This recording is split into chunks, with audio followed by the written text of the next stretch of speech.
푸른나무교회 매일 묵상 제15주 귀환과 회복. 이번 주는 바빌론 포로기가 끝나고 드디어 꿈에 그리던 땅으로 돌아오는 귀환과 그 이후의 회복에 관한 이야기들을 살펴봅니다. 여기에는 에스라, 느헤미야 그리고 에스더가 포함되며 여기서 구약이 다루는 역사 이야기는 끝이 납니다. 제15주차 주일 성전 재건. 이스라엘 하나님의 명령과 바사왕 고레스와 다리오와 아닥사스다의 조서를 따라 성전을 건축하며 일을 끝내되. 책은 이렇게 시작합니다. 시편 126편은 이스라엘 백성이 바벨론에서 본국으로 송환되었을 때 느낀 커다란 안도감과 기쁨을 표현한다. 예레미야가 예언했던 70년의 포로 생활을 마치고 다시 자기들의 땅으로 돌아온 사람들이 얼마나 기뻤을까요? 정말 꿈꾸는 것 같고 기쁨이 가득하지 않았겠습니까? 이제 이번 주는 이 바빌론에서 귀환한 이후에 일어난 일들을 에스라와 느헤미야를 통해 살펴볼 텐데요. 이 귀환은 3차례 일어났습니다. 학자들 사이에 정확한 연대와 순서에 관해서는 논란이 있지만 우리는 전통적인 연대의 순을 따라서 보아도 큰 문제는 없겠습니다. 우선 1차 귀환은 기원전 539년 페르시아에 의해 바빌론이 함락된 이후에 538년에 페르시아의 고레스가 귀환을 선포하면서 시작됩니다. 이때 인도자는 총독 세스바살이라고도 하는 스룹바벨과 대제사장 예수아라고도 하는 여호수아였습니다. 이들은 포로로 잡혀갈 때 함께 빼앗겼던 성전 기물을 돌려받아 예루살렘으로 돌아왔는데요. 이것을 가지고 성전을 지으려고 했는데 사마리아 사람들이 방해해서 16년간 성전 건축을 못하게 됩니다.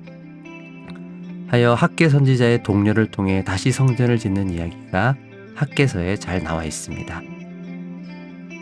2차 귀환은 시간이 좀 흐른 기원전 458년에 있었는데 이때 인도자는 율법학자였던 에스라였습니다. 에스라는 바벨론에서는 유다 관련 업무를 보는 일종의 지방장관이었는데 이제 유다로 돌아온 그는 율법을 다시 정비하고 사람들이 율법을 따라 살 수 있도록 하는 일을 하게 됩니다. 3차 귀환은 10년쯤 지난 444년에 있었는데 이때 인도자는 느헤미야였습니다. 그는 페르시아 왕 아닥사스다의 신하였는데 유대인 친척들이 예루살렘에서 고생하고 있다는 얘기를 듣고 왕에게 청원하여 예루살렘에 돌아와 예루살렘 사람들의 삶을 안정시키기 위해 성벽을 재건하는 일을 하게 됩니다. 그런데 예레미야의 예언에는 포로기가 70년일 거라고 했는데 586년에 잡혀간 사람들이 538년에 처음 돌아왔으면 이게 70년이 아니잖아요. 근데 아까 설명할 때 중간에 방해를 받아서 성전을 짓지 못했던 기간 때문에 이래저래 해가지고 성전이 다시 완공된 게 바로 516년, 즉 딱 70년이 지난 후였습니다. 그러니까 포로기의 기준은 단순히 땅에서 쫓겨난 것만이 아니라 성전이 있느냐 없느냐에 있습니다. 왜냐하면 성전은 하나님의 임재를 상징하는데 성전이 없으면 하나님이 함께 하시지 않는 것이고 그러면 땅과 자손을 약속하신 아브라함 언약도 영원한 왕권과 나라를 약속하신 다윗 언약도 모두 의미가 없어집니다. 그러면 또 언제 쫓겨날지 모르는 것이니 제대로 살 수가 없는 거죠. 그래서 성전 재건 공사를 시작했을 때 사람들은 이렇게 반응했다고 합니다. 여호와의 성전의 기초가 다시 놓이는 것을 보고 많은 사람들이 기뻐했지만 옛 성전의 영광을 기억하는 사람들은 통곡하며 우는데 그 울음소리와 환호소리가 뒤섞여 분간이 안 될 정도였다고요. 사랑하는 여러분, 이렇게 성전 앞에서 기쁨과 통곡이 교차하는 이 감정을 여러분은 다 이해가 되시나요? 저는 머리로는 알겠는데 가슴으로는 잘 모르겠습니다.